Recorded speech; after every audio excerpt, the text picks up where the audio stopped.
Basta gelatin, panalo talagang dessert ito. Bata man o matanda ay pwedeng-pwede ka dito.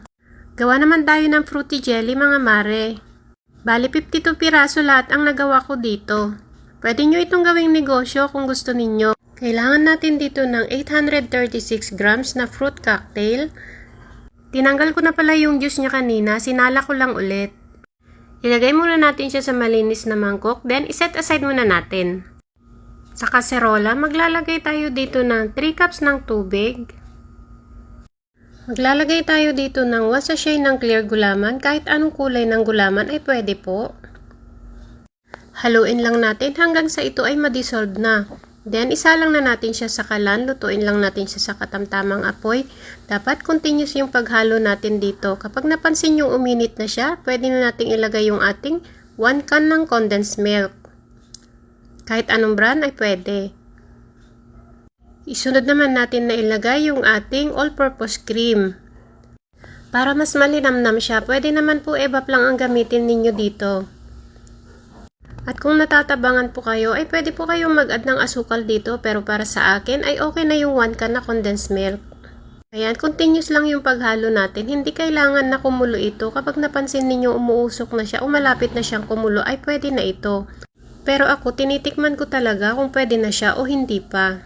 Kapag napansin yung bumubuo na siya sa inyong bibig, ibig sabihin ay pwede na ito. Tayin na natin ang kalan. Ayan, tinanggal ko na siya sa kalan. Nilagay ko na yung ating fruit cocktail. Pwede nyo naman itong hiwa-hiwain, pero sa akin marami kasi ito kaya ganyan na lang siya buo. Ayan, imix lang natin siya. Yung complete ingredients ay ilalagay ko na lang ulit sa ating comment section box.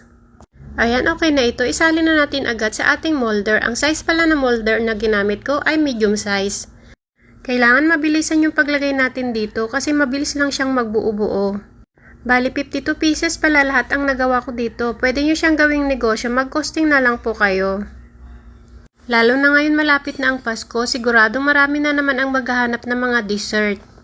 Kung ako sa'yo, mas mainam na ikaw na lang talaga ang gumawa ng dessert. Hindi ka pa mabibitin. Ayan, ang bilis lang niyang tumigas. Kahit wala kayong rep, ay pwede nyo na siyang kainin.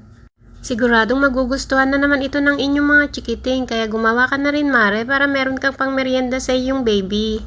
Bata man o matanda, ay pwedeng-pwede ito. Eto na yung pinakahihintay ko, ang tikiman time!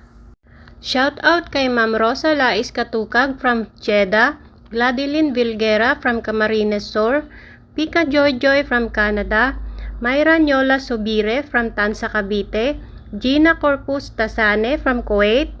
Thank you for watching. Bye-bye!